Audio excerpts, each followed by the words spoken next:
praticando parkour, ao qual ele tinha aprendido com Creed. Além também desses últimos meses, ele tendo a aprender a como manusear um chicote, que logo virou sua arma preferida e seu uso se tornou praticamente oficial. Subaru corria todos os dias nas duas zonas atléticas diferentes, onde ele corria da primeira em direção à segunda e nessa a segunda que Garfield construiu para ele. E ele até cita que o poder de obra de Garfield é bastante incrível e que ele até ressentiu em colocar Garfield como um dos operários. Aquela zona atlética ficava nos fundos da nova mansão de Roswell, que foi construída e reerguida novamente. Então Beatrice o visita para acompanhar seus treinamentos e ver o quanto ele melhorou, já que normalmente quem o visitava era Petra. Nisso, Subaru caçoa bastante de Beatrice, dizendo que ela só queria uma desculpa para ficar com ele e observá-lo. O relacionamento de Beatrice e Subaru chegou a um nível bastante diferente. Beatrice e Subaru já estão bem que acostumados um com o outro. Beatrice sempre dá um jeito de querer ficar perto de Subaru, e Subaru sempre tenta dar um jeito de fazer com que a garotinha se sinta encurralada. Descobrimos a informação de que Beatrice precisa tocar Subaru pelo menos uma vez por dia para que ela consiga absorver o mana dele, já que ela não pode absorver mana de outras pessoas. E antigamente, ela utilizava a biblioteca para medir a absorção, onde ela poderia pegar mana das pessoas na mansão por meio dela. Também percebemos que Subaru possui um olhar paterno com Beatrice, além dele sempre andar com ela de mãos dadas. Bom, depois dos cafunés que Subaru lança em Beatrice, Petra aparece momentos depois e informa que Emilia exigia sua presença dos dois na mansão. Tanto Subaru e Beatrice tentaram recusar, achando que aquilo seria uma notícia ruim, que era fruto de seus azares. Mas são pressionados por Petra, então eles se dirigem até a mansão. Ao chegarem na mansão, eles são recebidos por uma Mimi toda entusiasmada, que diz toda orgulhosa que veio sozinha e que já era adulta por ter completado 15 anos. Mesmo que depois ela brinque e caçoe de Beatrice. E também ela não veio realmente sozinha, já que estava acompanhada por Joshua, que era o irmão mais novo de Julius Coolhos.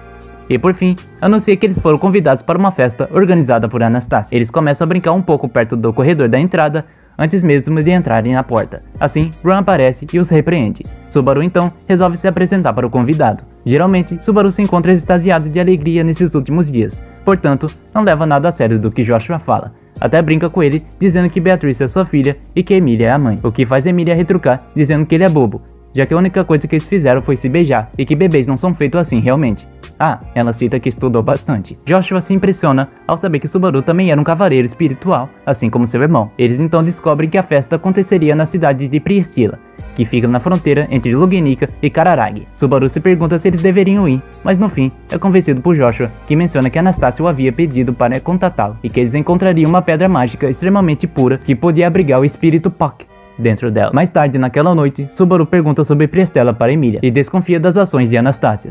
Além de vermos que Subaru foi novamente reconhecido por participar da derrota de mais uma minha besta da Daphne, o Grande Coelho. Não foram ainda confirmados sua participação, mas o partidório de Emilia já está bastante elevado. E depois disso, após o grupo de Subaru ter recebido as notícias, Otto, já bêbado, reclama com Garfield e Subaru por eles o ignorar. E também, Garfield reporta que Mimi parecia um pouco suspeita por olhar para ele toda hora, e alerta Subaru e Emilia para não andarem sozinhos. Acreditem, tem sentido o olhar de Mimi para Garfield. Falando nele, Garfield é chamado agora de o Grande Guardião do Escudo, e o Subaru e o Cavaleiro Espiritual da Meio-Elfa. Antes de partirem para Priestella, Subaru visita a adormecida Ren, assim como ele faz todos os dias desde o seu coma, e conta as experiências que ele teve no dia. Dias depois, Subaru, Emilia, Beatrice e Garfield vão em direção à cidade de Priestella, numa jornada de mais de 10 dias, sendo liderada por Otto, que já estava acostumado com longas e prolongadas viagens comerciais. Enquanto isso, Roswell, Ram, acompanhada também de Frederica e Petra, vão para Westinbourne, território Lord Mitten, para conversar com os senhores feudais afiliados de Roswell. No passado, Roswell já tinha feito, porém ainda existem muitos senhores feudais que ainda ficaram receosos com a escolha de Emilia como concorrente. Além de que, mesmo a Emilia tendo suas vantagens sobre as concorrentes em ter a vitória com a Baleia Branca e também o arcebispo da Preguiça, ainda assim Priscila tem seu poderio, principalmente depois de herdar as terras de seu falecido marido e suas tomadas e atitudes, ao qual ela conseguiu unir o povo de Volátia de uma região rival como aliada, e por cima tinha Felt, que tinha um senso de escolha de apontar para as pessoas certas em suas decisões, além também de Crush, que perdeu seu brilho nessa seleção, depois de ter suas memórias tendo sido devoradas.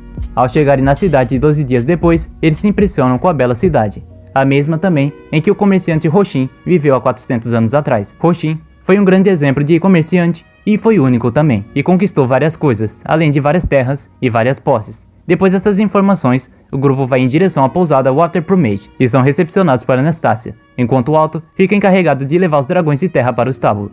Assim que Otto retorna, o grupo discute um pouco com Anastasia e Julius. Subaru, como sempre, discute com Julius de maneira agressiva, mas também amigável. Além de que, Beatrice aparece para estufar o peito e dizer que o aspecto espiritual de Subaru era bem melhor e defende bem Subaru, o superestimando. Nisso, descobrimos que Júlio possui uma bênção divina que faz com que espíritos sejam atraídos por ele. Então, todos eles partem para trás descansando com Beatrice. Enquanto Subaru e Beatrice andam de mãos dadas e tentam chegar a Muse Trent Company por conta própria, eles acabam chegando em um parque onde Liliane Mascarade está. Vocês ainda ouviram muito essa personagem na obra. Liliane estava cantando naquele local. Ela conversa com Subaru e Beatrice, ao qual Beatrice se irrita e por fim a convence, ameaçando para ela ser a guia deles pela cidade. Logo depois que ela descobre da reputação de Subaru, ela ergue seus braços em alegria momentânea. Nisso, eles chegam e vão em direção à sala de reunião para negociação, onde Liliane tenta a todo custo conhecer Emília e não percebe que está causando um alvoroço todo em frente à porta e faz com que Kiritaka os perceba. E por fim, Kiritaka ataca Subaru por ter tocado a sua Liliane, encerrando qualquer tipo de negociação. Infelizmente, Kiritaka era um fã obcecado pela diva, e uma das condições que ele impôs na venda do cristal era de que eles deveriam ficar longe de Liliane. Foi uma coincidência, mas foi algo que impediu sua negociação momentânea, os fazendo retornar derrotados e ressentidos, mas esperançosos de que um dia, em outro momento, eles poderiam fazer o término do acordo. Em seu caminho de volta para a pousada, Otto os deixa para liderarem com assuntos de negócios. Emília e Subaru se divertem em uma conversa admirando a beleza da cidade de Priestella, e quando se aprontam para ir embora, Emília acidentalmente esbarra em um jovem encapuzado. Ambos se desculpam pelo acidente e após isso, o jovem distante do grupo, ele diz que teria feito uma viagem sem motivo se não fosse por encontrar alguém chamativo para ele. O capuz então cai e é revelado um jovem albino. Sim, era Regulus Talarico, e jurou que fará Emília sua esposa, já que ele se lembra de alguém parecido em seu passado e que nas circunstâncias não conseguiu possuí-la em seu harem. Ao chegarem na pousada, eles encontram Joshua discutindo com Hashin, um dos bandidos que apareceram no primeiro episódio. Então, descobrimos que ele foi contratado por Felt por meio de Reinhard. Com isso, o grupo entra na sala de reunião de Anastácia e encontram membros da facção de Crush lá, com Reinhard e Wilhelm cara a cara, depois de muito tempo. Mas os dois se ignoram e fica um ar meio tenso na região. E após algum tempo, todos se reúnem para conversar. A única que ficou de fora disso foi Priscila, que não havia sido convidada ainda. Nessa comemoração, quando Felt ressalta os esforços de Subaru e todos da sala começam a elogiá-lo. Garfield então pergunta a Subaru se Reinhard era realmente tão forte assim e pede para que ele lutasse contra ele. Mais tarde, Subaru, Ferris e Julius assistem Garfield lutar contra Reinhard no jardim da pousada, para verem o quão forte ele é. Só que então, Garfield é facilmente derrotado. Na verdade, foi algo tão fácil que Reinhard nem precisou realmente se mover. Depois de comemorarem e tomarem seus banhos, Subaru vai até o jardim, onde ele avista Wilhelm ali, e decide falar com ele, incluindo assuntos como a sua esposa, ao qual Wilhelm se emociona ao contar sobre ela. E ele até disse que todas as vezes que ele empunhava sua espada, ele se lembrava dela, e que se possível, em sua morte, ele desejava morrer segurando sua espada para que no fim, ele conseguisse se juntar à sua esposa Teresia. Teresia em sua vida foi reconhecida como uma grande heroína e lendária santa da espada. Wilhelm afirma que ela era o motivo pelo qual ele priorizou a si mesmo e não se prendeu apenas à sua espada. Subaru, vendo que aquela conversa estava muito emocional, então ele decide mudar o assunto para a péssima relação que ele possuía com Reinhard. Wilhelm contou que culpou muito Reinhard no passado, principalmente depois que sua esposa morreu, ao perder seus poderes de santa da espada na luta contra as bestas demoníacas orquestrada por Pandora. Tudo isso deixava Wilhelm quanto Reinhard meio receosos, já que no passado, Wilhelm costumava botar muita pressão e foi o primeiro a condená-lo. Logo, Subaru o aconselha sobre algumas coisas e diz que ele apenas deveria ir pedir desculpas, já que Reinhard provavelmente o perdoaria. Wilhelm tenta usar os conselhos de Subaru na manhã seguinte, e durante o café da manhã, onde Wilhelm e Reinhard assumem a cozinha, Wilhelm decide iniciar uma conversa dizendo o nome de Reinhard pela primeira vez mostrado, o que surpreende tanto o santo da espada que o faz jogar sua panqueca para cima. Com o passo inicial de Wilhelm, eles finalmente parecem se entender, mas no entanto, Heinkel Astra, que é o pai de Reinhard, os interrompe ao entrar ali. Ele entra dizendo que eles não tinham direito de reconciliarem, já que Wilhelm não havia mudado sua visão, e termina dizendo que o próprio Wilhelm ficou nervoso com Reinhard por ter matado Teresia. A verdade é que os poderes da Santa da Espada foram passados para Reinhard em algum momento infortúnio, e por isso ela acabou morrendo por ter perdido seus poderes naquela época. Naquela intromissão, ao qual os dois estavam começando a se dar bem, Subaru foi o único a se aborrecer, já que os outros mantinham suas virtudes, mas ainda apoiavam a saída de Henkel e a sua expulsão. Depois desse tumulto, houve em seguida o aparecimento de uma voz conhecida. era Priscila, acompanhada de Aldebaran e seu pequeno jovem mordomo. Priscila revela que chamou Henkel porque deixaria as coisas mais divertidas. Henkel, como atual chefe da casa Astria, queria expulsar Felt e Reinhard. Ele também queria o apoio de Priscila para fazer tal ato, mas ela não ouve e nem sequer quer saber dessa ideia.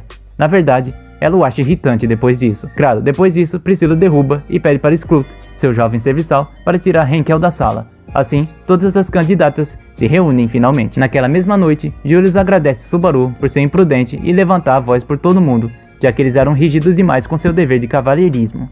Subaru faz um papel de guru novamente e dá dica para Julius para que ele abra mão dessa armadura rígida, que é a sua posição de cavaleiro, e o chamando de Julie. Assim, alimentando mais ainda essa sua amizade, e Julius começa a ter um pouquinho mais de liberdade ao falar com Subaru. Mais tarde, Subaru, Emília e Beatrice visitam o mesmo parque de Prestella onde a diva Liliane ficava, mas dessa vez era Priscila quem estava lá no palco, impressionando o público com sua dança, por causa da música tocante de Liliane. Priscila, por algum motivo inerente, quer muito que Liliane seja sua para ficar em sua mansão. Logo depois disso, Liliane a recusa, mas isso não estoura completamente o temperamento de Priscila. Após esses acontecimentos, Subaru é forçado a comprar algumas sobremesas para a refeição, e nisso ele acaba esbarrando em Hashin, que conversa amigavelmente com ele e até zomba, demonstrando que Subaru tinha perdoado suas ações na primeira temporada. Porém, em meio a tudo aquilo, culto das bruxas. Meu nome é Sirius. Sirius Rubanescente Conte. Sirius se apresenta e Subaru começa a chamar Beatrice.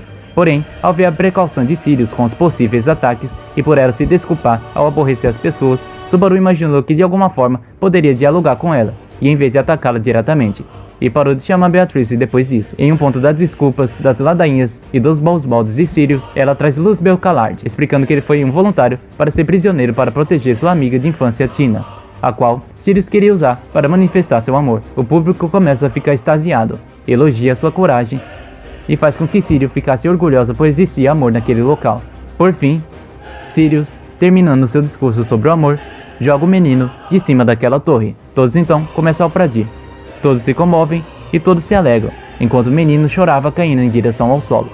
Ah, o mundo é tão gentil, disse Sirius. E por fim, o garoto cai com tudo no chão, virando apenas um pedaço de carne exposta e estilhaçada. Subaru e todos os espectadores estavam alegres, enaltecendo com o amor da ira, até que barulhos estranhos são ouvidos. Um por um, cada cidadão naquele lugar morre em uma explosão de sangue e vísceras, incluindo o próprio Subaru. Subaru volta ao ponto em que Liliane disse que seria uma boa ele comprar umas sobremesas. Depois disso, Subaru tonto começa a cair de joelhos e diz: "Estou com náuseas." Fazia um ano desde que ele usava o seu retorno pela morte, e o incidente opressor que procedeu sua morte o deixou à beira do vômito, enquanto ele segurava seus joelhos trêmulos. E assim, de recomeçar.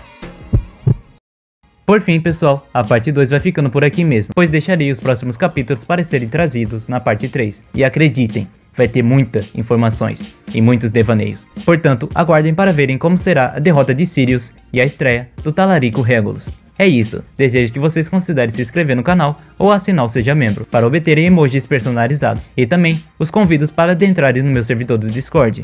Por hoje é isso, falou e fui!